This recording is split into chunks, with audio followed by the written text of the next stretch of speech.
বৈষ্ণবনগর থানার আমাদের সম্মানীয় আইসি সাহেব সুদীপ চক্রবর্তী মহোদয় উপস্থিত হয়েছেন। আমরা অত্যন্ত আনন্দিত ওনার পদার্পণ, আমাদের আজকের এই শুভ বিধায়ক কার্যালয় উদ্বোধন, এবং উনি আমাদের আহ্বানে সাড়া দিয়ে উপস্থিত হয়েছেন এবং সঙ্গে আমাদের বিশিষ্ট কার্যকর্তাবৃন্দ সকলেই রয়েছেন।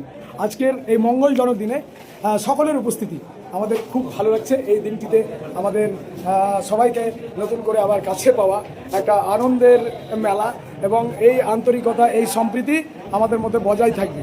আজকে এই শুভক্ষণে আমরা সকলেই মিলেমিশে একাকার। মহারাজ রয়েছেন এবং বিভিন্নভাবে ভাগ করা হয়েছে মানুষকে সুবিধা দেওয়ার জন্য। বিভিন্ন department, block office, panchayat, voter card, যাবতীয় সমস্যাগুলি দেখাশোনার জন্য আমাদের বিধায়ক কার্যালয়ে একটি দপ্তর, আরও একটি দপ্তর রয়েছে প্রশাসন, ধার্মিক এবং অন্যান্য বিষয়গুলো দেখার জন্য, মানুষের সুবিধা অসুবিধাতে আমাদের বিধায়ক সাহেব সেটা দেখাচ্ছেন আইসি সাহেবকে। খুব সুন্দর এক পরিবেশের মধ্যে আজকের এই দিনটি ঘুরে ঘুরে আমাদের বিধায়ক সাহেব আইসি সাহেবকে দেখাচ্ছেন। চিকিৎসা এবং শিক্ষা সংক্রান্ত বিষয় এখানে একজনকে দায়িত্ব দেওয়া হয়েছে।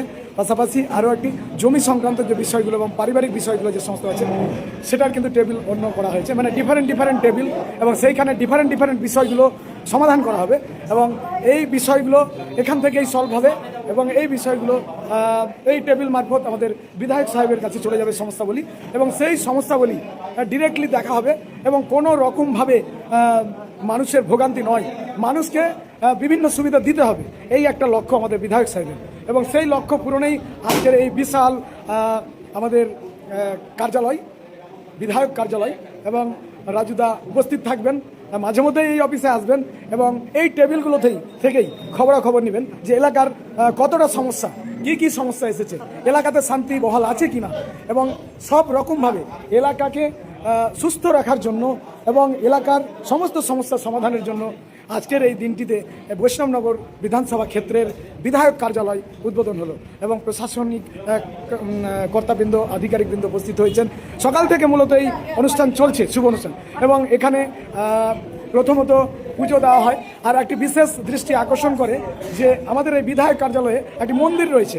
এই যে সেই মন্দিরে আমরা সকলে আরাধনা করব।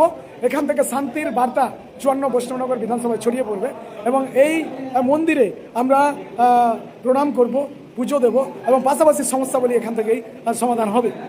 এবং আজকের দিনে নানা রকম খাবারের আয়োজন ছিল। ইতিমধ্যে খাবার বোধহয় ফুরিয়ে গেছে, তাই না? খাবার প্রচুর ছিল। কি আইটেম ছিল আজকে?